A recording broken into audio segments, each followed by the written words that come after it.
4 comportements qui vont te rendre rayonnante et charismatique. Bonjour mes femmes d'exception, j'espère que vous allez bien. Je suis très heureuse de vous retrouver dans cette nouvelle vidéo dans laquelle on va parler de rayonnement intérieur et de rayonnement extérieur. Aujourd'hui, je veux qu'on parle de femmes charismatiques, je veux qu'on parle de femmes qui se sentent alignées avec leurs désirs, avec leurs envies et qui vivent une vie dans laquelle vous allez vous sentir beaucoup plus sereine, beaucoup plus heureuse et dans laquelle vous allez naturellement attirer à vous les bonnes personnes et notamment également les bons hommes d'exception. La première habitude que j'ai envie de vous partager, le premier plutôt comportement que j'ai envie de vous partager pour être plus rayonnante et plus charismatique, c'est celui de faire preuve de curiosité. Il existe plusieurs types de curiosité. La curiosité spatiale, qu'est-ce qui se passe autour de moi, qu'est-ce qui se passe dans le monde, où est-ce que j'ai envie d'aller. Ça va être également la curiosité culturelle, c'est-à-dire de s'éduquer davantage, mais également la curiosité sociale, d'apprendre à connaître de nouvelles personnes. Quelles sont les curiosités que vous avez envie de développer et comment est-ce que vous avez envie de les développer? La curiosité, ça peut être de mettre une nouvelle action et de se dire tiens, si ce matin, au lieu de rester dans mon lit à regarder Netflix ou à scroller mon feed Instagram, je sortais de chez moi et j'allais me balader dans le parc qui est à côté. C'est apprendre simplement à sortir de ses habitudes pour être plus ouverte à la nouveauté et à la différence. Ça va être en rentrant chez vous à pied, de voir ce magasin avec une super belle vitrine, mais vous avez envie de rentrer chez vous. Mais pourquoi est-ce que vous devriez rentrer chez vous tout de suite, si vous n'avez pas d'impératif après? Hop, on prend le petit chemin et on va rentrer dans cette nouvelle boutique pour voir ce qu'elle y propose.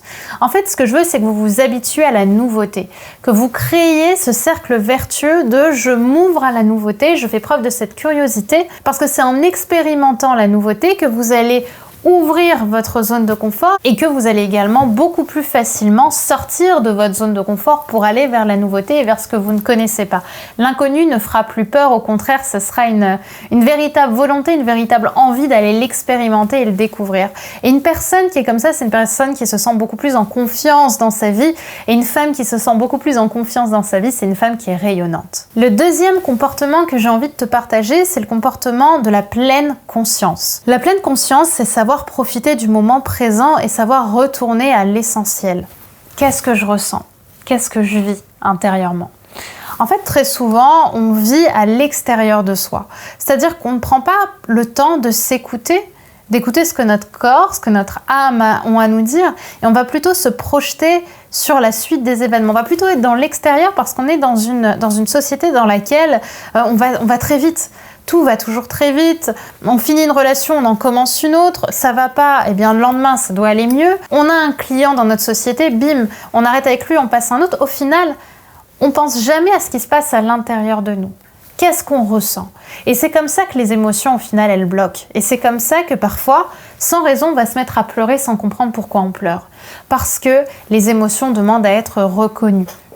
Et tu vas les reconnaître beaucoup plus rapidement et ça va beaucoup moins se bloquer en toi en faisant preuve de pleine conscience. En acceptant de reconnaître ce que tu ressens sur l'instant présent sans chercher à être à l'extérieur de toi. Et l'habitude que je voudrais que tu prennes, c'est que tous les soirs, avant de te coucher, tu te poses sur ton lit avec les jambes décroisées et que tu te dises comment est-ce que j'ai vécu ma journée? Qu'est-ce que j'ai ressenti aujourd'hui? Et qu'est-ce que je ressens maintenant? Actuellement, qu'est-ce que je ressens dans mon corps?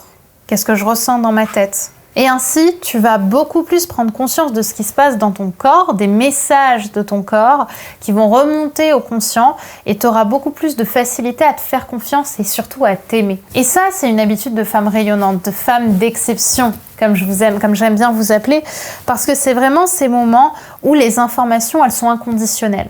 On est en pur fluide, en pure abondance entre notre corps et notre tête et notre cerveau. Le cœur, le cerveau, le corps et la conscience, comme dit Kim Benour, sont complètement connectés à ce moment-là. On est complètement connectés et ça fuse. On se donne de l'information intérieure. On n'est pas dans la surexposition d'extérieur. On vit dans son monde intérieur et on apprend à se donner intérieurement.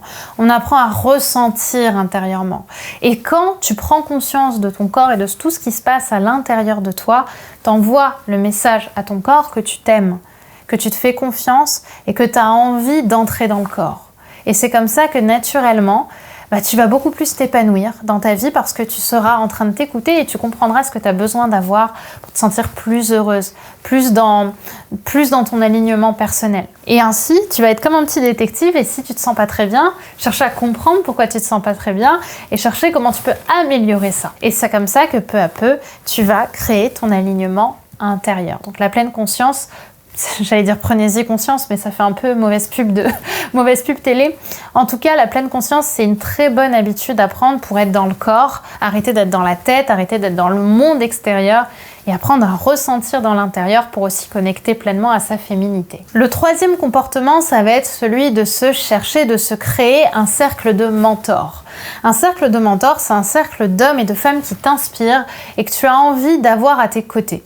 Ça ne veut pas dire que ce sont des personnes qui sont forcément accessibles directement à toi. Ça peut être des personnes inspirantes dans le macrocosme, c'est-à-dire des personnes connues, des personnes qui ont écrit des livres ou même des personnes qui sont mortes, mais qui ont marqué leur génération ou qui ont marqué en tout cas ton inspiration, qui t'inspire et que tu as envie et de qui tu as envie de te rapprocher de la mentalité.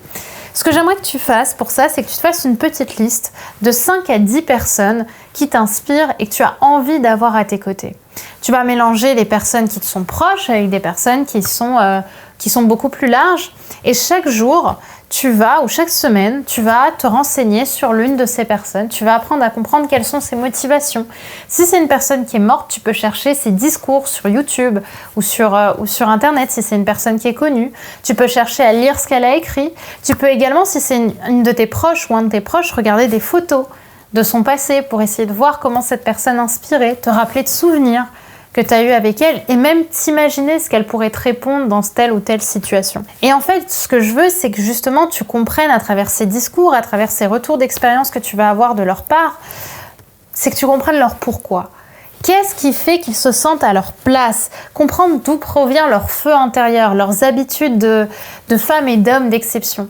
Qu'est-ce qui fait que leur volonté à être qui ils sont t'inspire autant?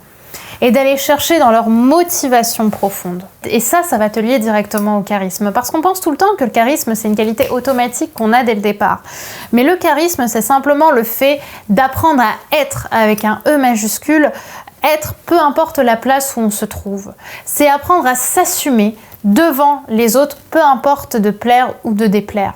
C'est chercher à être soi et à exprimer ce que l'on pense avec son naturel et avec les mouvements de son âme qui vont se créer dans le physique. Le charisme, c'est ça.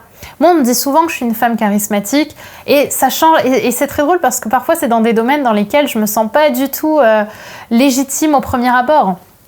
Mais on va me dire que je suis vachement charismatique tout simplement parce que je prends du plaisir à être, parce que je connais le sens de ma vie et parce que je connais ma motivation profonde à être avant d'être dans l'avoir, avant d'être dans le faire, si on reprenait un peu la méthode Gestalt. L'idée, c'est vraiment le fait d'incarner, d'être dans l'incarnation intérieure pour pouvoir incarner extérieurement. Et le fait d'avoir ton équipe de mentors, ça va t'aider à comprendre ce qui va vraiment te rendre charismatique. Ça va vraiment t'aider à comprendre que c'est dans le pourquoi, dans la volonté qu'on a à délivrer un message, à délivrer son être tout entier, qu'on va avoir cette moyenne des 5 personnes qu'on fréquente le plus, d'avoir ces personnes qui nous inspirent et qui vont donc directement venir à toi pour t'inspirer et toi te permettre de trouver ton pourquoi intérieur et de développer ton âme, de développer ton être, avec un E majuscule encore une fois, le fait d'être, ton être dans le présent et gagner en charisme. Et c'est comme ça que tu vas rayonner et que tu vas apprendre à prendre ta place. C'est quand tu prends ta place, que tu décides de prendre la légitimité dans tes mains, que tu deviens pleinement confiante. Le 4e comportement, c'est celui de construire tes convictions et surtout de les écrire. Parce que très souvent, on ne prend pas conscience, quelque part on retourne un peu à la pleine conscience parce que les convictions, ce sont nos opinions personnelles, ce sont nos pensées et nos croyances personnelles sur le bien et le mal. Qu'est-ce qu'on estime bien, qu'est-ce qu'on estime mal? Qu'est-ce que j'aime et qu'est-ce que je veux défendre dans ma vie? Quelles sont mes valeurs intérieures et extérieures? En quoi est-ce que je crois et en quoi est-ce que j'ai envie de me battre? Donc, apprendre de vous-même à vous-même. Je voudrais que vous écriviez vos convictions, finalement, vos valeurs, ce pourquoi vous voulez vous défendre, ce que vous voulez défendre d'ailleurs, ce pourquoi vous accordez de la valeur et votre propre sensation de bien et de mal. Et j'aimerais pour ça que vous écriviez 10 lois intérieures que vous avez envie de suivre. Quelles sont vos 10 lois personnelles? Vous allez les écrire après cette formation, après cette vidéo, sur vos convictions intérieures. Qu'est-ce qui vous forme? Quel est le ciment des valeurs sur lesquelles vous vous appuyez pour appuyer votre personnalité? Parce que trop souvent, on a des convictions, mais on n'a pas conscience qu'on a des convictions, parce qu'on se dit simplement que c'est une opinion et que de toute façon, c'est pas important. Alors qu'en réalité, c'est le ciment de ta personnalité, tes convictions. C'est ce sur quoi tu vas faire tes choix. C'est ce sur quoi tu vas donner un sens à ta vie particulier. C'est ce sur quoi tu vas appuyer ta vision du bien et du mal. Et c'est extrêmement important, justement, de mettre en avant ces convictions-là. Et également, les convictions, c'est ce qui va te rendre unique. C'est ce qui va faire que tes convictions, c'est pas celle de ta voisine. Ça fait de toi une personne spéciale, une personne avec un sens particulier. Et ça, tu peux que t'en féliciter. Donc bravo pour ça. Et ce travail d'introspection, comme je le dis, il se fait par ces exercices-là. Par ces exercices, des 10 points que tu vas pouvoir écrire, que tu vas pouvoir noter pour créer tes propres convictions, tes convictions de femme d'exception, ce qui régit tes lois intérieures. Et c'est sur ça ensuite que tes décisions vont s'appuyer. Tu te sentiras alors alignée avec qui tu es et ça te rendra forcément plus rayonnante et plus charismatique parce que tu sauras que tu es à la bonne place, parce que tu prends les bonnes décisions pour ta vie. Donc au final, une femme rayonnante, c'est une femme qui sait qu'elle est belle à tous les sens du terme. C'est pas simplement être belle physiquement et c'est pas seulement être belle mentalement. C'est avoir une vie dans laquelle on construit quelque chose qui a du sens, dans lequel on a nos visions court terme, mais on a aussi notre vision long terme. On a un pourquoi qui est fort. Et quand tu te sens justement belle au sens propre du terme, dans tous les aspects de ta vie, c'est que tu te sens légitime. C'est quand tu prends ta légitimité à être, ce que je te disais tout à l'heure, que tu deviens vraiment une femme d'exception au sens supérieur. Tu sais ce que tu es, tu sais qui tu es, et naturellement, tu ne vas même pas chercher à rayonner, tu vas rayonner. Tu n'existes pas dans la volonté de rayonner, tu rayonnes. Tu n'es même pas dans le désir de rayonner, tu rayonnes. Tu rayonnes parce que tu es et que tu as cette légitimité que tu as appris à être. Et ça, je sais que tu l'as en toi. Parce que toutes les femmes et tous les hommes l'ont en eux. Seulement, ce qu'on va faire, c'est qu'on va le cacher à cause des croyances et des peurs. Et c'est ça, tout le travail que je fais avec toi au quotidien, tout le travail que je fais à travers mes vidéos YouTube et à travers mes formations, pour que tu attrapes cette légitimité, que tu l'apprennes et que tu l'intègres pleinement pour être cette femme rayonnante, séduisante, charismatique qui sera aux côtés de la bonne personne pour elle. Et justement, sur cette thématique, je vais faire une bonne transition pour une fois, j'ai créé une nouvelle formation qui va t'amener justement à créer de la légitimité, à te créer ta propre légitimité, à la prendre et à construire justement cette personnalité rayonnante et séduisante que tu as. Et cette petite formation, cette surprise que je te propose, c'est 7 jours de coaching à mes côtés. 7 jours offerts, et oui, offerts de coaching à mes côtés pour apprendre à dire adieu à une version de toi-même peut-être dans laquelle tu te sens pas cohérente, dans laquelle tu te sens coincé. Dire adieu également aux histoires sentimentales compliquées pour enfin vivre ta belle histoire avec toi-même et avec un homme qui te méritera. Et cette formation totalement offerte et dans laquelle je t'offre chaque jour des nouveaux cadeaux, elle est disponible juste ici en description. Je te préviens, elle est assez intense, faut être motivé pour la suivre parce que elle va vraiment t'aider à évoluer et à prendre conscience de tout ce que tu as besoin d'être et tout ce que tu as besoin de savoir pour incarner pleinement la personne que tu es à travers tes valeurs, mais aussi à travers des actions concrètes. Donc je te laisse découvrir tout ça, c'est disponible juste en dessous. Moi je te souhaite une très belle journée. À tout de suite.